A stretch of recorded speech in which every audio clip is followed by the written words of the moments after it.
Good morning, everybody. I'm Philippe Dumas from EGEC. I thank you for joining the webinar. We have a lot of people registered today, so we are waiting, some of them connecting in 1 to 2 minutes. So we are about to start in 2 minutes. Thank you for your understanding.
Okay, I think we can start now. Thank you for your understanding. Was waiting for 3 minutes to start this webinar. So thank you all for joining us today.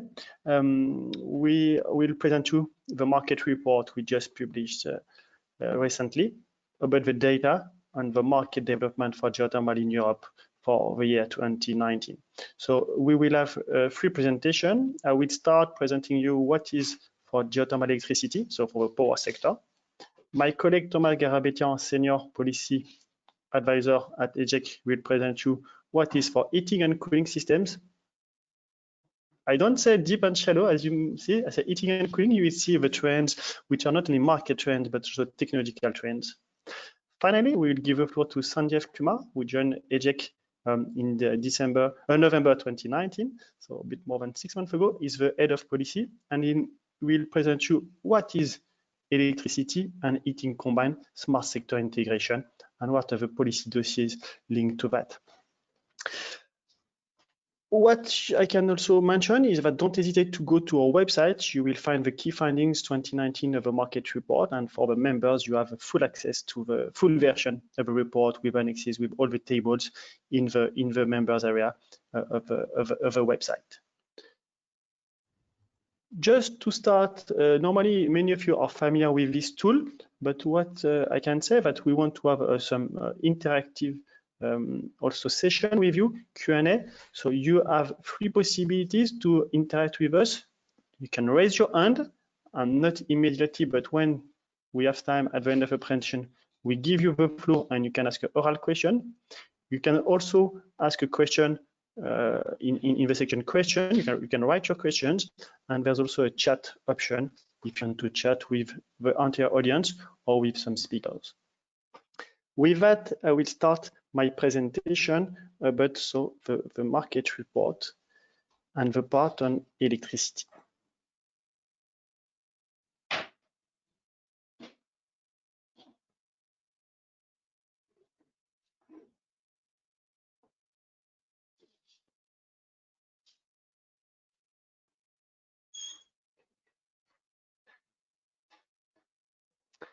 It's about to arrive.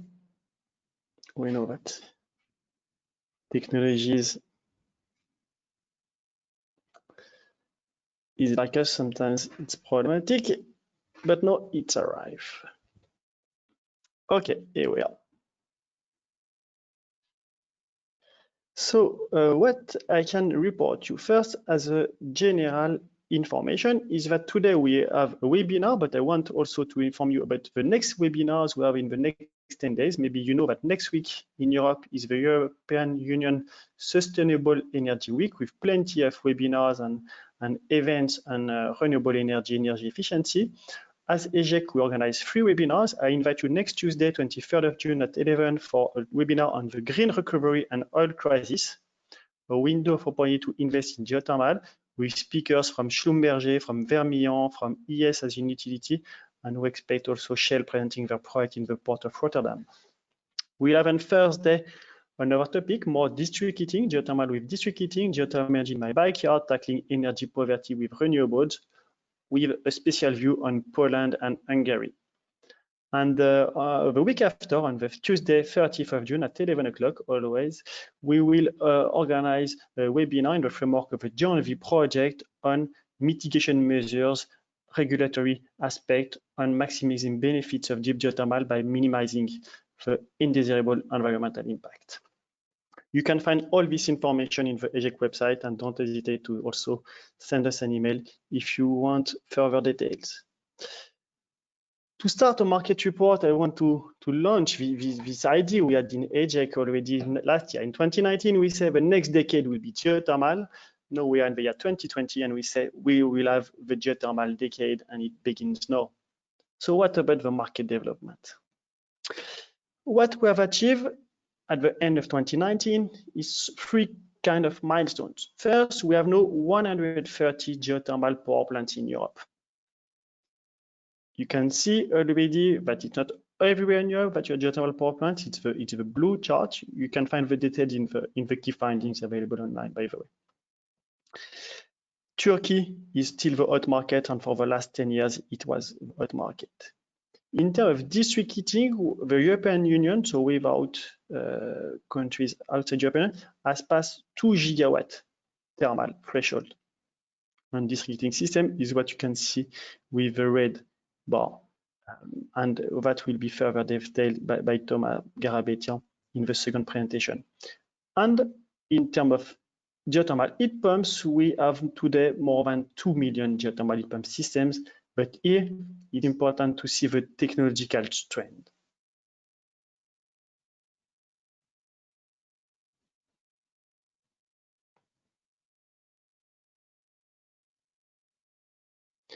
So for geothermal electricity production, what we can see new in 2019 is first, we had in Germany a new power plant in Oldkirchen. It's a combined heat and power plant with an ORC turbine, and it was a 3.33 megawatt electric turbine. One more plant in Iceland at Bjarnarflag.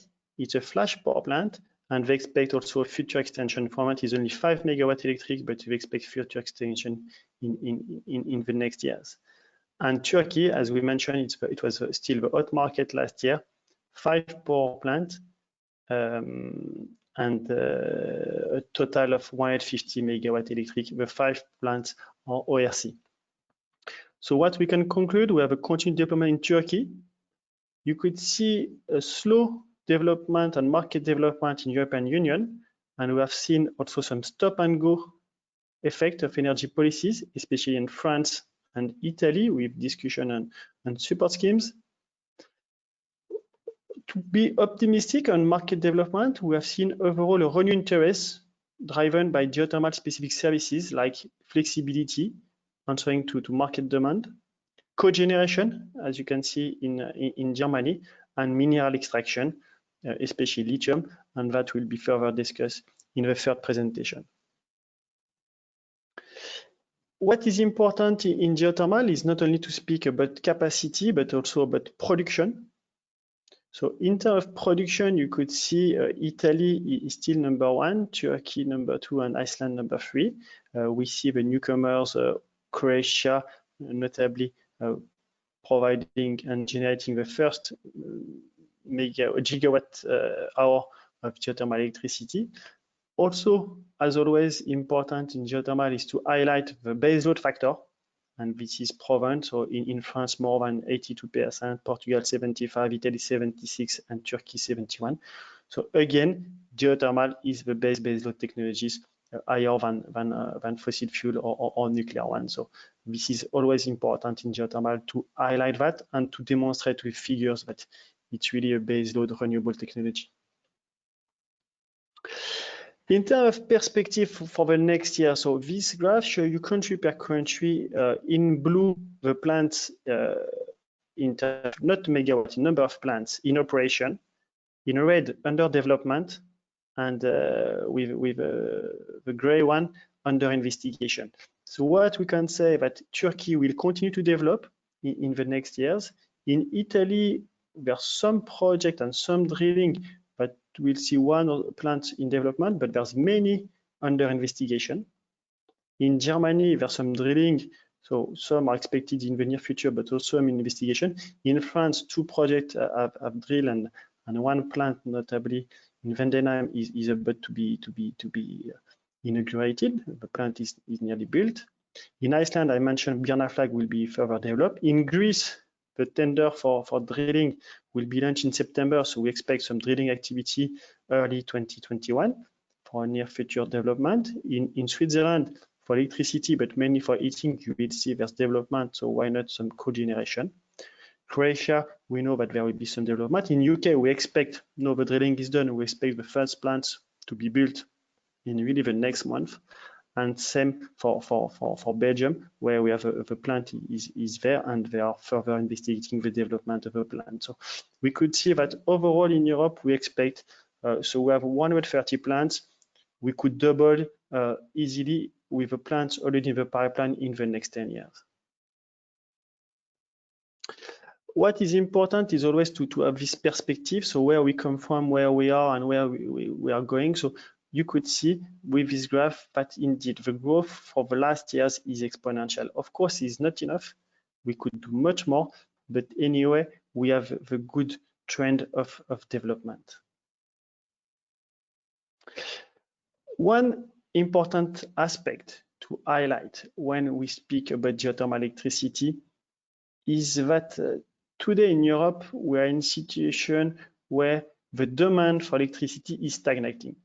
You could see with this graph from Eurostat from 1990 to 2017, for the last 10 years, the electricity generation is stagnating in Europe. It means that we have already, in some countries, overcapacity and not a lot of demand for new geothermal power plants. It's a first challenge to highlight. It's also one main reason why Turkey, having an increasing demand for electricity, is also asking for more geothermal power plants. The second parameter to have in mind is the decarbonization of the power sector. What you can see on the left, on the graph on the left, the electricity production by fuel, is that today renewables, including biofuels, is the #1 in terms of generation of electricity. Nuclear is slightly declining, but is #2. #3, you have natural gas, which, as you can see, had a lot of fluctuation, especially in the last 10 years. And fossil fuel is now the #4, but still important. It's what you could see in the second graph on the right. You can see country per country, what is the share of the different fuel for the power production. Having in mind that we see in many countries a trend to stop coal power plants, it's probably here the countries where geothermal should also look at, because there will be a demand for new plants and new geothermal electricity generation. So it's always, in the past, geothermal was based on the supply with the resource, but in the future, we'll have much more also to look at the demand side approach. To continue the market report, we go a bit to some specific market of our sector. The first one is the turbine market, and for many years we are looking at how the development and the competition between manufacturers in Europe. You could see that the new turbines in 2019 have been provided by Ormat, Turboden, Atlas Copco, so for Turkey, Turboden also for Germany, and we have seen a newcomer, Emanet Tubertaken, the German turbine manufacturer, was provided a flash turbine in Iceland, having in mind that Turboden, Ormat, and Atlas Copco was for ORC turbine. What we could see that in terms of megawatt installed, flash is still dominating in Europe. If we look at the number of turbine installed, plants installed, there's a large trend to have new binary systems. It's not new, it's the trend for the last 10 years. For the first time this year in the market report, we have also looked at the well profiles in geothermal electricity production, and Thomas will present that in his presentation for the heat production. For electricity, you could see here the number of wells per power plant and the division of a megawatt capacity per number of wells. So it's giving you some idea on how is the situation, notably for the traditional high temperature resources in Italy and for Portugal in Açores, with a trend for the new plants in France, Hungary, Austria, and Croatia in medium to low temperature areas. To conclude my presentation, I continue on the well profiles, and here what you could see also is the depth of the wells.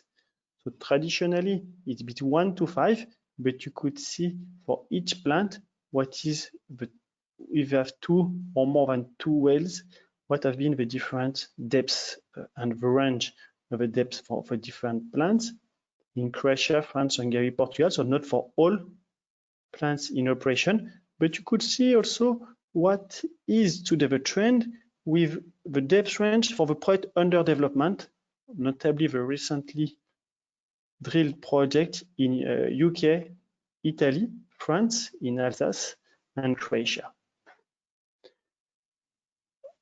With that, I have finished my presentation. I don't know if you have any question.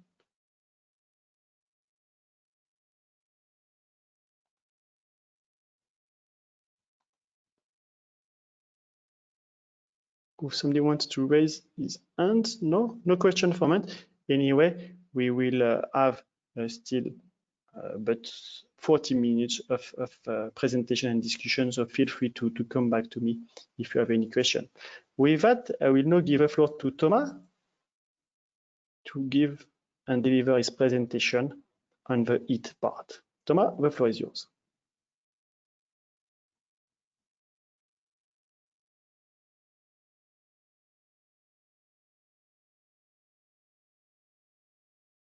I'm trying to share my screen, but I think you have to surrender it. Okay, I will which is view.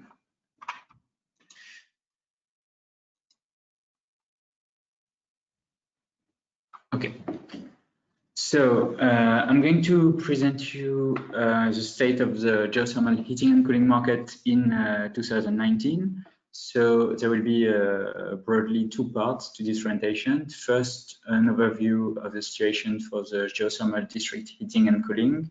And second, an overview of the situation for geothermal heat pump systems. But before starting, I would like, especially as I've been in charge of the data collection, to thank all the national coordinators that provided us with some of the data that is really essential to make this EGEC market report. So very warm thanks again this year. It was a very precious help. And now I will get to the presentation. So in 2019, the geothermal district heating market, I did around 100 megawatt or 130 megawatts in Europe. Most of the additions were in the Netherlands, which has been the really driving market of Europe over the past few years. Then some interesting developments were that there were a new system commissioned in Greece, a new system also in Spain that was just proven to be functional in December and will come into operation in 2020. And then in Italy as well, there were new systems commissioned in Tuscany, essentially. Then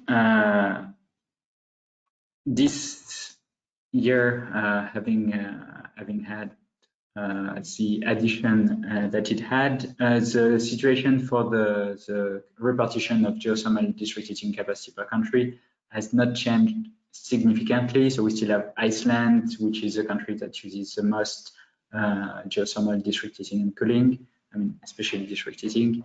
Then France, Turkey, Germany are the following main markets. And the Netherlands is also growing very rapidly, now surpassing Hungary as the fourth largest market for using geothermal district heating and cooling.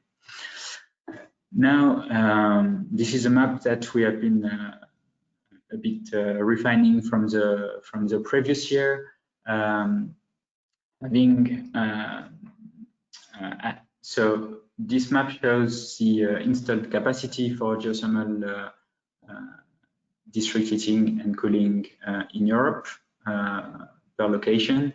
You have in dark blue the installed capacity, and in lighter blue the planned projects, or especially ongoing projects with capacity when it is known.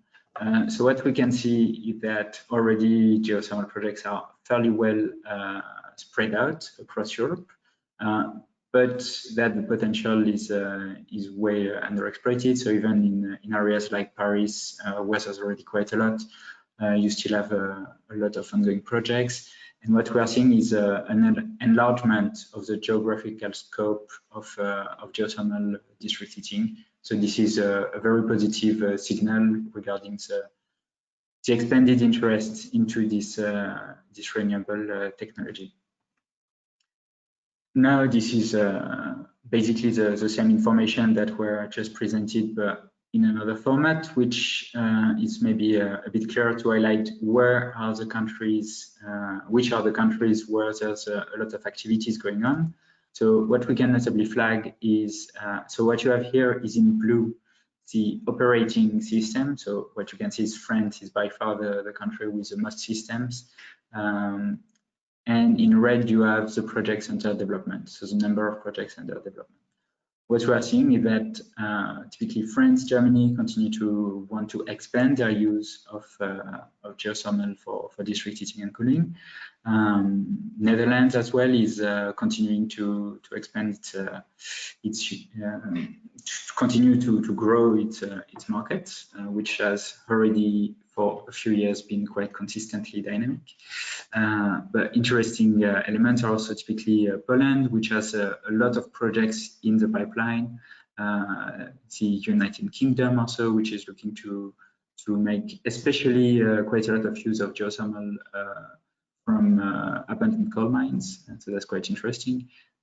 Switzerland as well is looking to expand, and Hungary, Italy, some traditional geothermal market which have not been the most dynamic ones, especially for district heating recently, but are now seeing a regain of interest with new projects. Now, what we are also seeing, another interesting element is to consider the average size of a I'm sorry, this is not the right title. It should be a geothermal district heating system, not geothermal heat pump. So this is the average size of geothermal district heating systems per country. So what we can see is a clear distinction between high temperature countries, such as Turkey or Iceland, where The market is notably characterized by a lot of typically flash or flash power plants, and markets where you have more lower temperature of the geothermal brine, so you have lower average capacity, so typically around 10 megawatts per system. And maybe to come back rapidly to this figure, this explains a bit why France has quite a few systems, but not necessarily as high a capacity as a number of systems could let suppose when you look at this data, because systems tend to be quite small, at less than 10 megawatts per system on average. Then regarding the wells, which, as Philippe just presented, is one of the data that we have started this year to collect. So what we can see again here is that various countries will typically not have the same depth range for geothermal district heating and cooling.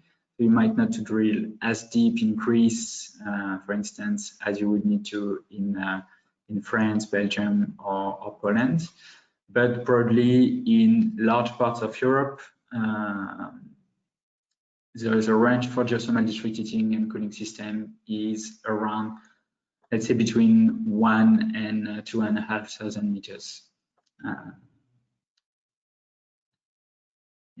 So now the geothermal district heating market is, let's say, stabilizing over the past 3 years. So it has been quite erratic with wide variations in the number of system commissions from 2012 to let's say 2017, and since then it has stabilized at around 10 to 12 systems per year. This stable, let's say, output of new geothermal district heating system is notably driven by the Dutch market, which is typically commissioning, let's say, 5 to 8 systems per year. There has also been quite over the recent years, France has also been an important market, notably also doing some revamping or renovation of systems, which is another interesting trend in more established or ancient geothermal markets. But basically what we can expect is a rapid acceleration in the number of new plants commissioned per year, because we have a very large project pipelines that has been growing over the recent years. And so we are looking now waiting for systems now to come online. This growth of the market is obviously conditioned to a large extent to the policy framework for geothermal district heating and cooling. So to give let's say a background example, this figure represents the progress of EU member states towards the completion of their 2020 targets for renewable district heating and cooling, but it yes, the use of deep renewable heat in general. So this is Eurostat data corresponding to, and the blue figure corresponds to the percentage of the 2020 target that was completed. So typically, Germany only achieved 12% of the targets it planned to achieve for 2020, France 24%, Italy only 43%, Hungary 17%, etc. So even the Netherlands, which has been a very strong market recently, has only been deploying 28% of its 2020 target. So broadly, one of the takeaway is that this is not a very positive, let's say, outcome of the past decades in terms of the policy framework. We have had a lot of stop and go policies, which have hampered new developments in many markets. So you plan a project, then the support framework changes, so the project cannot go on, etc., etc. So this has been a major challenge. Hopefully, with the new Renewable Energy Directive, which forbids this type of retroactive changes to support schemes, or which imposes to warn developers about upcoming support framework changes. We hope that this will be less of an issue, but this is still something to take care of. Now, to look rapidly at another issue that we have right now in Europe is the issue of decarbonizing the heating and cooling sector. So typically in 2019, there was still about 200 coal plants operating across 21 member states, representing about 150 gigawatts of electrical capacity. One of the issues of these coal plants is they are very often providing combined heat and power. So decommissioning the coal plants requires to replace the supply of electricity, but also to replace the supply of heat. A lot of these plants are quite old, at 35 years old on average, which is usually in excess of the typical technical lifetime of a plant, which is 25 years. But new plants continue to be put online in the EU. I mean, in the past few weeks, we had a discussion about a new plant being commissioned in Germany. And so now one of the challenges is to decommission these plants and to substitute the energy they provide with renewables. And typically geothermal is well suited to cover much of the supply. So we have seen quite a few projects to use decommissioned coal plants to provide geothermal energy. But this requires adequate regulatory and financial frameworks to allow a fair transition, so ensure no communities is really harmed by this energy transition, and also that this happens quickly, because things are getting ever more urgent if we are to keep our climate and energy objectives at the European and global level. The timescale is shortening, and considering the timescale of deploying geothermal district heating, we need to have things starting very, very quickly. Now, regarding geothermal heat pumps, so this slide is a rapid overview of the current market. So this is notably based on the data from the European Geothermal Congress country updates from 2018. So what we see is that Sweden continues to be the leading market in terms of installed stock. So this is the gray bar here. And also a very strong market in sales of geothermal heat pump annually. This is notably driven by the replacement of older appliances and obviously the equipment of new buildings, notably.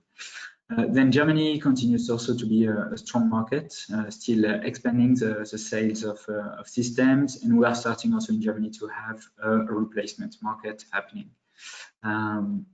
Then some interesting trends as well are, for instance, the Polish or the Dutch market, to some extent as well, for instance, the Belgian one or the British, where you have a fairly strong growth in the number of installed appliances.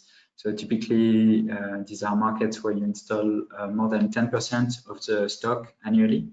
So this is a very rapid growth that has been sustained over quite a few years now, and that we hope will be accelerated as now countries are looking to expand the use of renewables in heating and cooling, notably to comply with the new Renewable Energy Directive. Now, EGEC has also been collecting data for a very large system of geothermal heat pumps. So these are systems with borehole heat exchanger of over 10 kilometers. So you will find in the complete version of the market report a table of I would not say exhaustive, but as close as we could be of such systems. And from there, we have notably been looking at the trend for borehole heat exchanger for geothermal heat pumps. And what we are seeing is a very clear trend towards deeper geothermal systems. So deeper boreholes. So before the 2000s, you would have a typical system at less than 100 meters. And now we have an average depth for the 2015 to 2019 period above 250 meters. So this allows to have a larger system. This also probably reflects an improvement in the drilling techniques, enabling to cut costs and so on. This trend also is to some extent related to regional specificities. So what we can see is that in Scandinavian countries and in Switzerland, we have a system that on average are deeper than 200 meters. And then for the rest of Europe, systems tend to be on average shallower than 150 meters, with some countries even less than 100 meters. So this really changes. And since there's quite a few systems in the Scandinavian, maybe also this has an impact on this curve, showing a higher depth. Anyhow, when we look at the trend nationally, this is a very sustained trend toward deeper system across the various European countries. Now, looking at the 2020 targets for geothermal heat pumps, what we can see that the picture is more positive than for geothermal district heating. So this is typically because of the Swedish case, which is quite positive, where Sweden was a country with the largest objective for geothermal heat pumps in 2020, and it had exceeded its objective. So this is a very clear indicator that with the right policies, with the right market conditions, you can really have geothermal heat pump becoming a mainstream heating and cooling solution.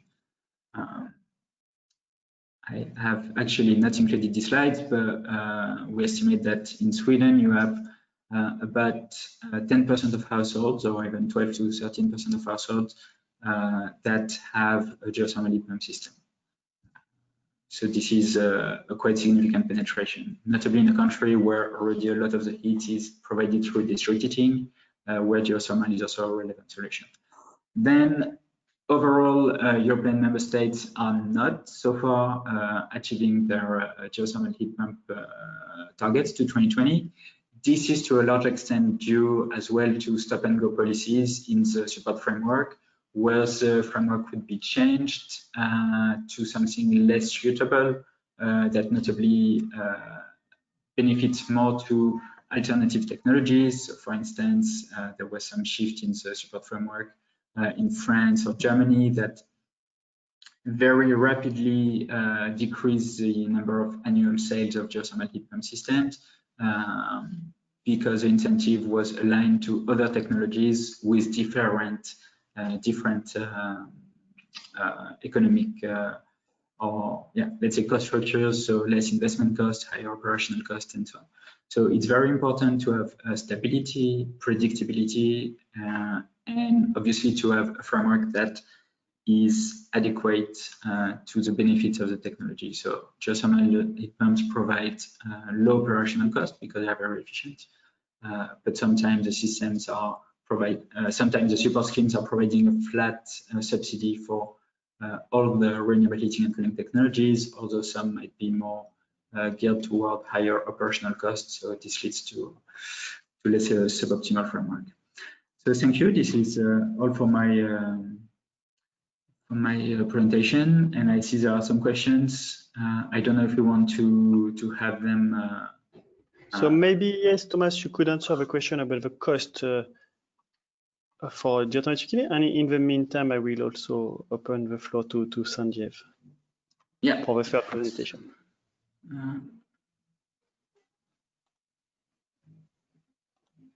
So the question for you is, what is the cost of a geothermal district heating?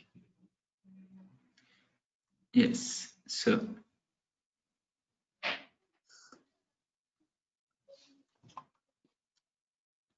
So what is the cost? Maybe. So typically the cost of a geothermal district heating varies from let's say the market where you are and whether you need to actually deploy the district heating infrastructure. However, it will take me just a little bit of time to go fetch the data. I'm sorry.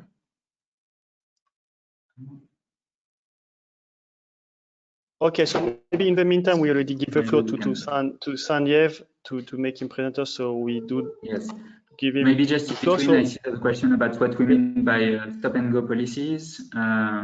It's so basically in many cases there was let's say subsidy scheme or a feed-in tariff or a tax rebate for a specific geothermal technology.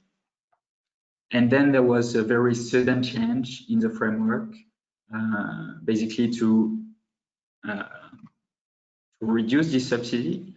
However, this was done very abruptly without consulting with the industry or consumers. And basically what changed was not only the amount of the subsidy, but the design. So although there might have been some cost reduction, there were also quite, if the design of the scheme changes, and you reduce also the amount, then you have an outsized impact on the market. So yeah, this is what we mean. So unplanned changes are very sudden, and that changed the framework.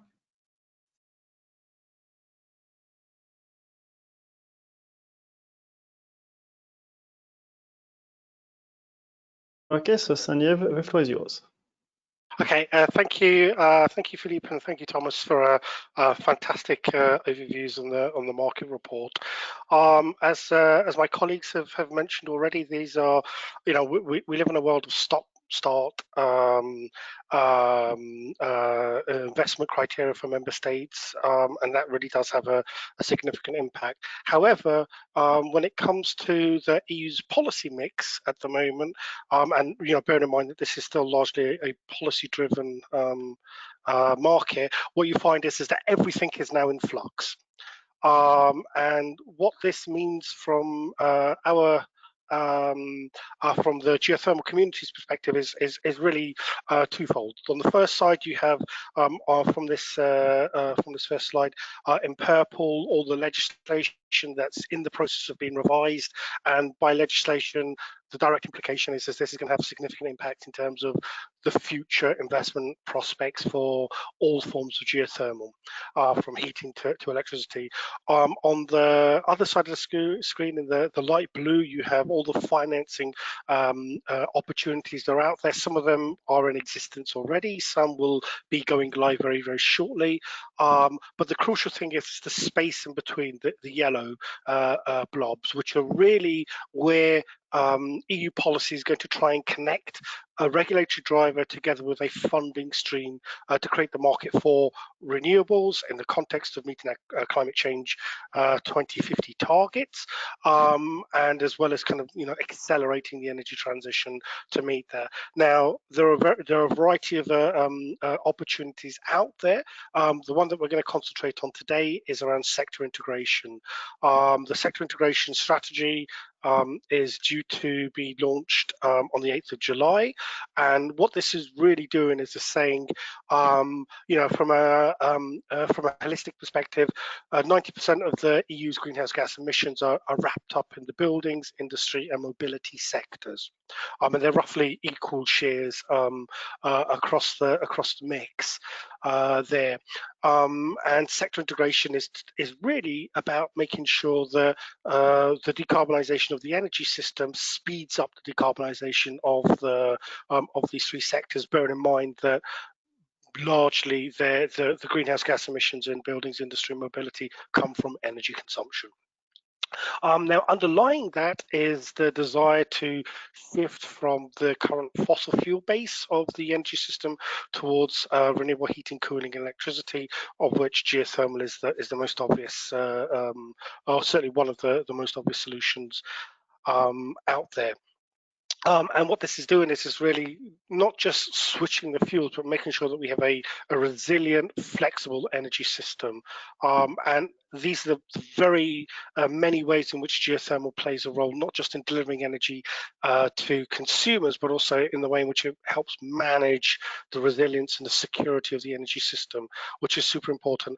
You can find most of the information I'm going to go through on our report on sector integration. We have many other activities around this one that we can go into a bit more detail. But this is essentially what we mean by the different ways in which geothermal plays a role. So it's important to recognize that we have geothermal electricity, which has a significant role in terms of grid balancing, in the provision of baseload electricity, which is super important, and also the flexibility in terms of its generation activities. That flexibility is partly driven by the increasing penetration of electric batteries and their linkages to electric mobility, through which the biggest opportunity for the EU is in geothermal lithium, which allows really Europe to go full speed into the path of decarbonising its mobility sector, but making sure that they build out the entire value chain within Europe. So we have geothermal lithium made in Europe, which is super important for job security and investment confidence. Now, linked to the geothermal space is both geothermal heat pumps, underground storage, and district heating systems. And what you find is that combined, they're able to address the very unique concerns that we have in the different parts of the building sector. It's very easy to say, we need to decarbonize buildings, but actually when we start to look a bit more granular, what we find is that there are many different types of buildings out there, and actually what we need to do is just to be a bit more smarter about the unique applications that fit into different cities. So for example, if we take geothermal district heating, that obviously has a significant impact in terms of cities, large districts, big community centers, even rural activities there. If we then look at social housing, public buildings, there we see boreholes, geothermal heat pumps. So it's a combination of multiple market opportunities for geothermal to grow within those sectors. Now, of course, whilst we're building that out, there's a link between geothermal lithium and industrial decarbonisation and industrial growth as well. Certainly, if we can incentivize some of the heavy industries, the people like the steel sector, the cement sector, to move down the road of geothermal energy to help them decarbonize and meet their climate targets. But if they can also source geothermal lithium at the same time, then we're the only solution that allows meeting our climate objectives and opening up a new lucrative revenue stream. So this is really where smart and sexy decarbonisation and clean energy policy really start to come together. Geothermal energy is really at the nexus of all of these activities.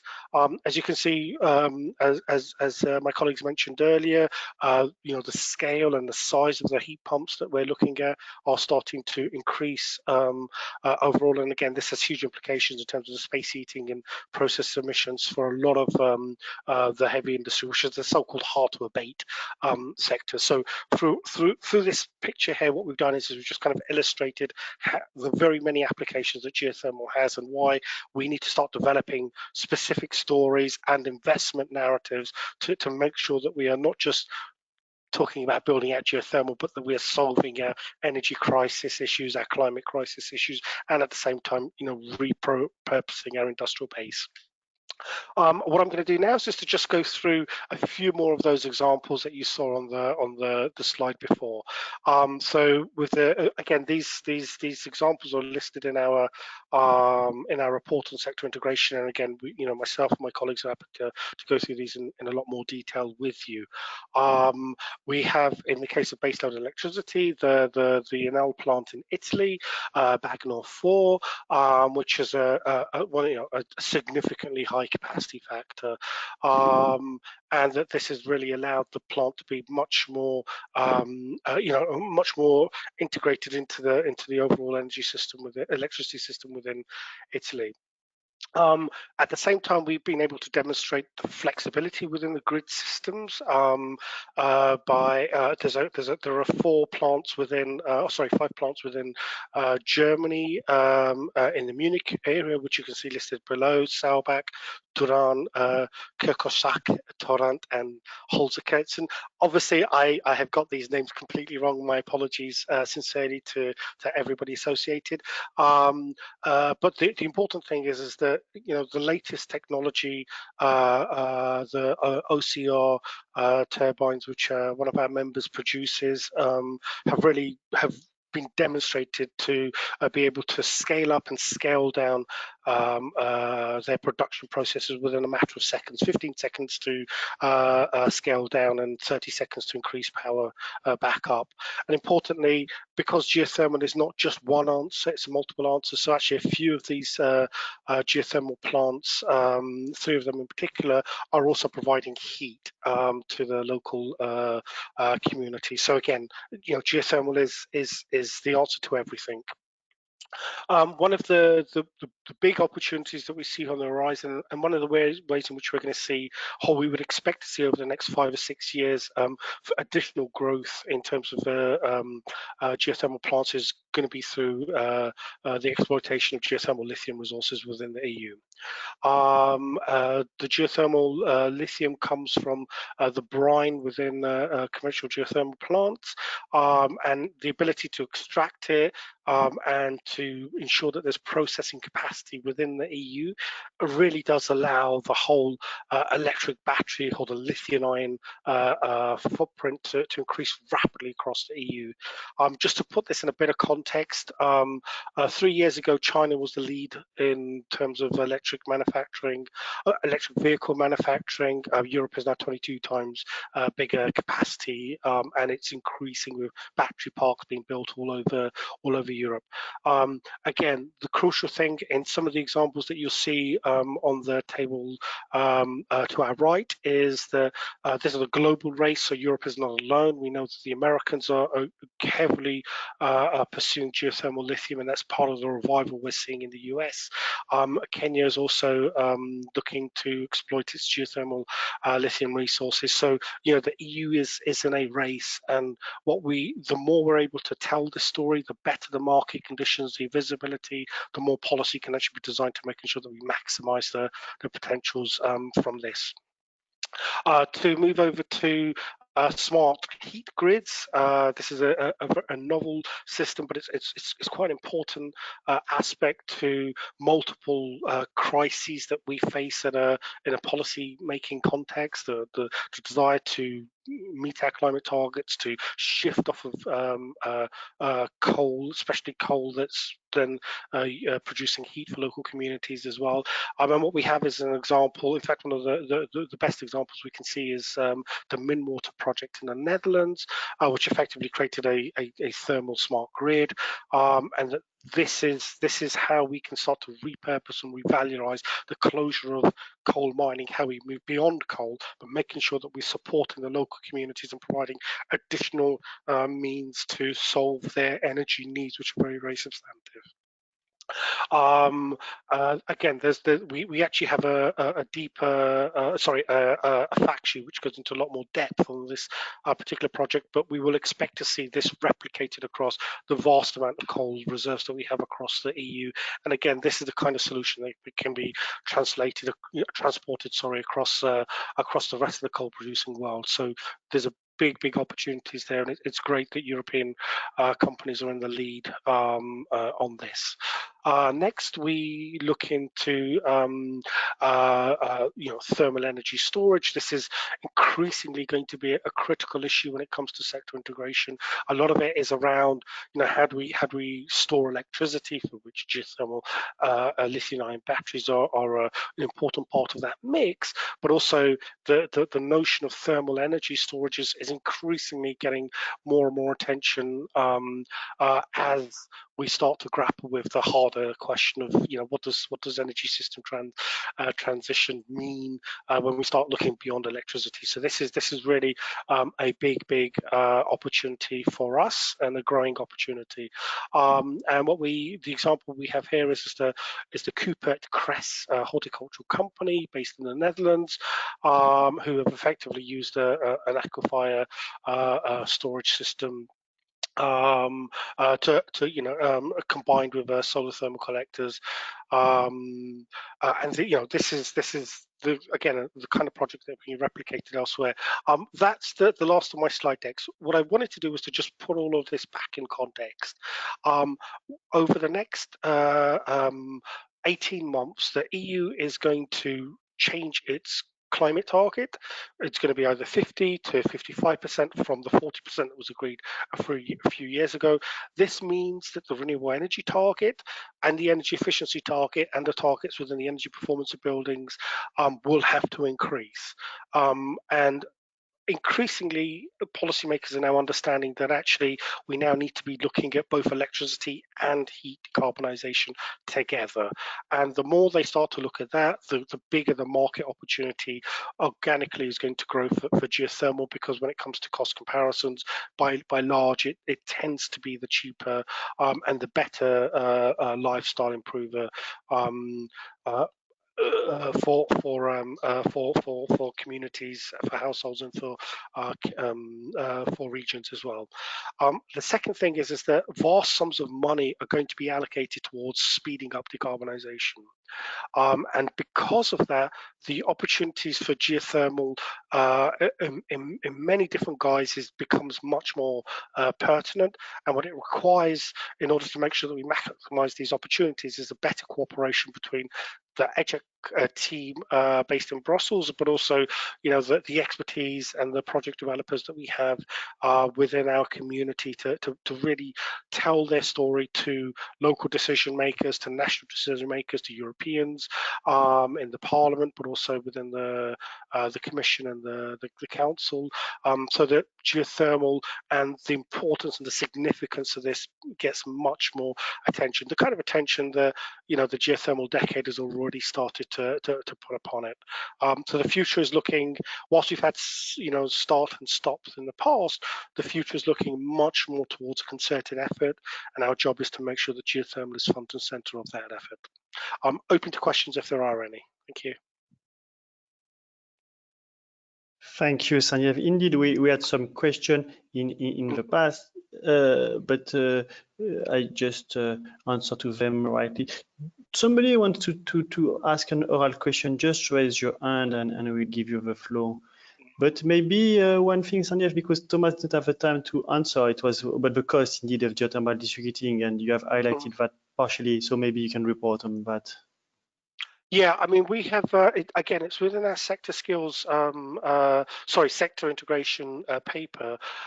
We looked at a report produced by the French Environment Agency, ADEME, A-D-E-M-E, and they basically did a cost comparison of heat, the cost of heat consumption within France this year, and they compared a whole multitude of renewable and fossil and electricity options. And what they found is that adding geothermal onto an existing district heating system was the cheapest, was one of the cheapest costs to household consumers. So the cost was 15 euros per megawatt hour, compared to the same size heating capacity delivered by fossil gas, which came in at 60 euros per megawatt hour. So you can see it's a substantial difference in terms of cost down to the consumer. So part of this is where we have existing district heating infrastructure, simply switching it from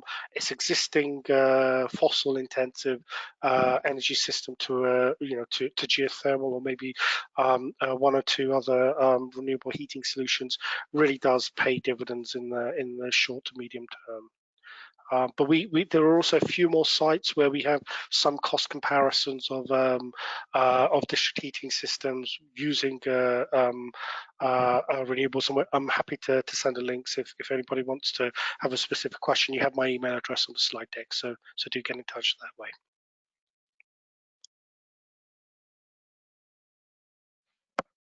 Philippe, Thank does you, that answer your Sandeep. question? Yep. We have Okay. a question also.